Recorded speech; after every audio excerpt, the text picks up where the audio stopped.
ada yang meragukan silsilah, bahwa betul Pak Alwi ini silsilah dari Rasulullah SAW.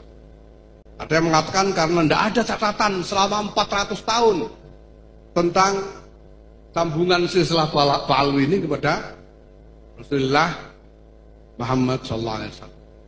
Tapi apapun yang dikatakan orang, kita melihat bukti-bukti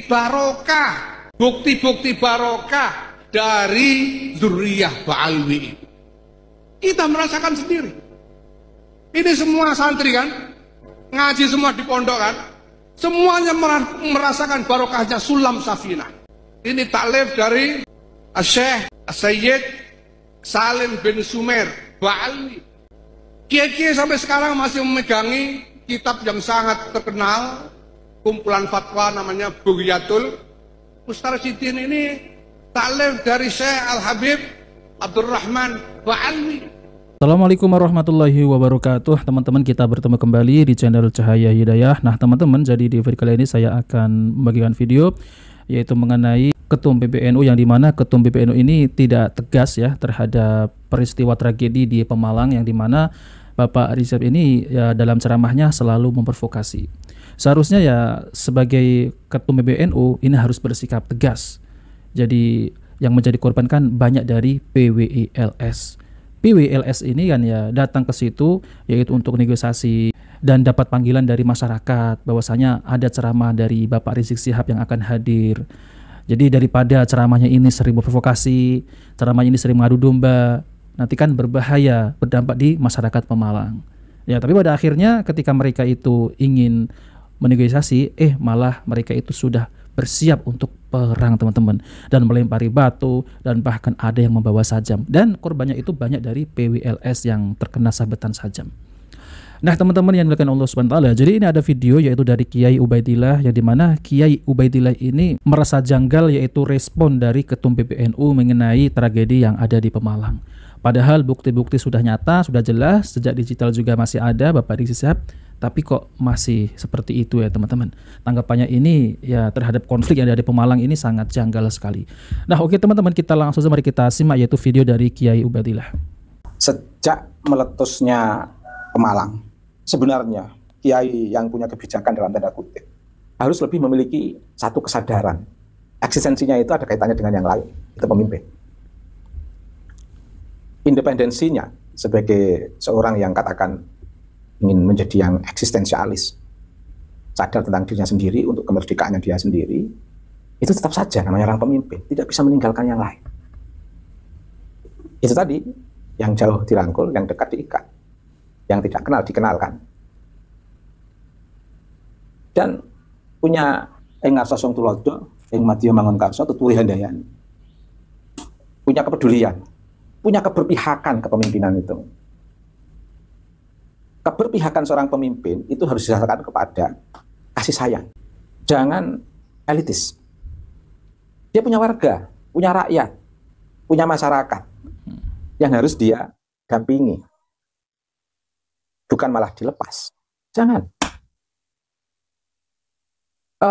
Kalau mendudukkan sebuah sikap netralitas dalam fenomena sosial, itu netralitas pada sebuah perbedaan yang sama-sama memiliki kemaslahatan.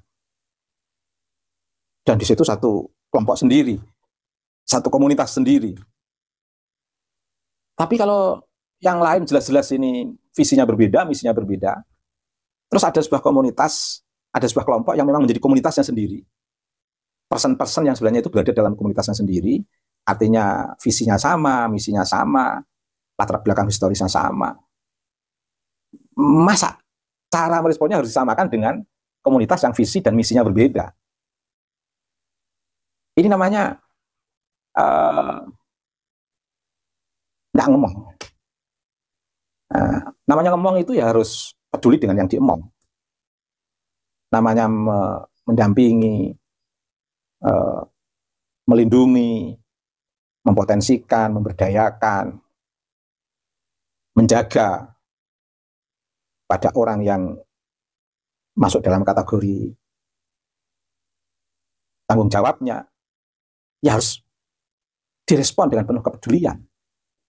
dengan penuh tanggung jawab, dengan penuh kasih sayang. Kalau harus berhadapan dengan komunitas lain yang visi misinya berbeda, kalau memang masih bisa dipertemukan, dipertemukan. Kalau nggak bisa dipertemukan, ya bagaimana resolusinya, bagaimana diplomasinya.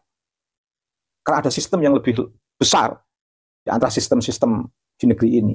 Ada institusi yang lebih besar di antara institusi-institusi yang ada di negeri ini. Institusi yang lebih besar itu yang membawahi seluruh institusi-institusi di bawahnya. Lah, institusi yang menjadi tanggung jawabnya ini bisa didialogkan dengan institusi lain yang beda visi misi. Kalau memang tidak bisa bertemu, ya bagaimana meminta institusi yang lebih besar dalam konteks ini negara untuk menyelesaikan masalah ini, bukan dibiarkan dicuekin. Terus memiliki agenda yang lebih politis misalnya, yang lebih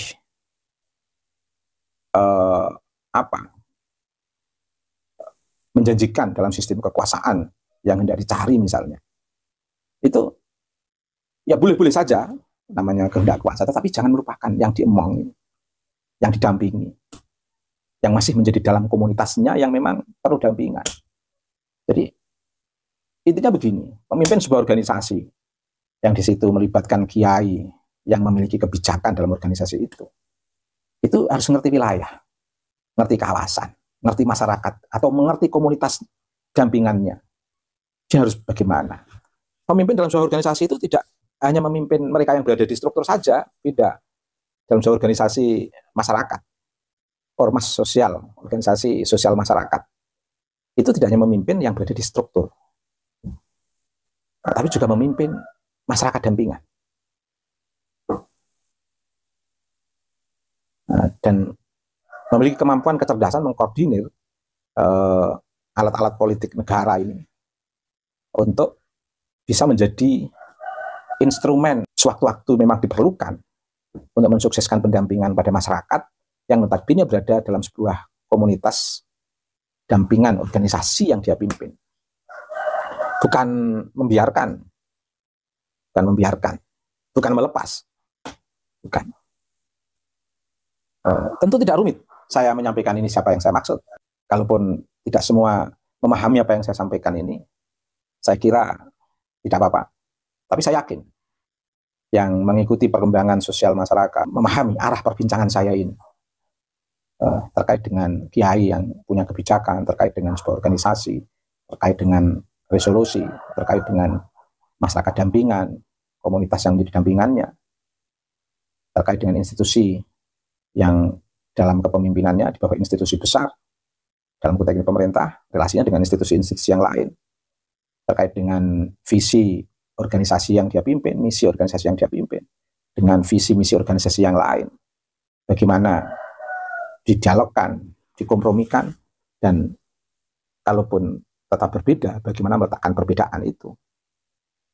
Ini saya kira penting. Pemimpin dalam konteks ini kiai yang punya kebijakan, saya istilahkan dengan kiai yang punya kebijakan.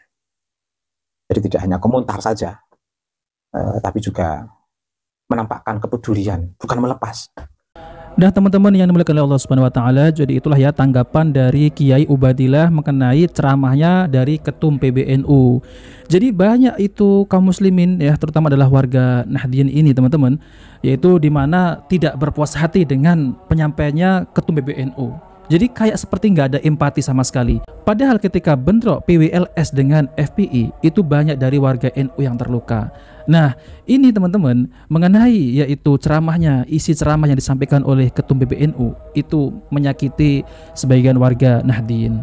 Jadi sebagai Ketum PBNU kok tidak ada rasa seperti kemanusiaan atau bagaimana gitu ya teman-teman. Semestinya ya Ketum PBNU ini kalau saya lihat seperti mengenai menanggapi Habib Alawi ini itu juga kurang ya teman-teman.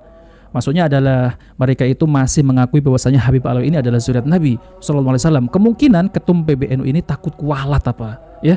Takut kualat, takut gak mendapat syafaat. Kurang lebih seperti itu. Ini juga banyak ya yang berkomentar mengenai Bapak Ketum PBNU. Di sini ada Bejo Untung. Petinggi PBNU tidak membela PWILS. Bagi kami warga NU yang di bawah masih ada hormat terhadap para petinggi PBNU. Tapi para petinggi PBNU tidak merespon sedikit pun terhadap warga NU Pemalang di tempat tinggalnya terjadi kerusuhan. Tapi para petinggi PBNU masih tidak punya rasa sedikit pun. Disitulah timbul pertanyaan dalam diri kami. Para petinggi PBNU ini apa masih tergolong manusia atau bukan? Kalau bukan golongan manusia, apa ada ulama yang bukan dari golongan manusia? Nah, seperti itu ya teman-teman. Ada yang berkomentar pemimpinnya tidak jelas. Nggak usah berharap pada pengurus PBNU terus berjuang PWILS. Tak disangka orang yang dulu sangat dekat dengan Gus Dur, tak mencontoh Gus Dur, bahkan sangat buruk setelah menjabat PBNU. Nah, seperti itu teman-teman. Jadi banyak kaum muslim dari warga Nahdien yang tidak berpuas hati yaitu dengan tanggapan PWLS oleh ketum PBNU. Nah, oke teman-teman, kita bertemu di video berikutnya. Jika video bermanfaat, jangan lupa like dan subscribe di channel Cahaya Hidayah. Wabillahi taufiq. Wassalamualaikum warahmatullahi wabarakatuh.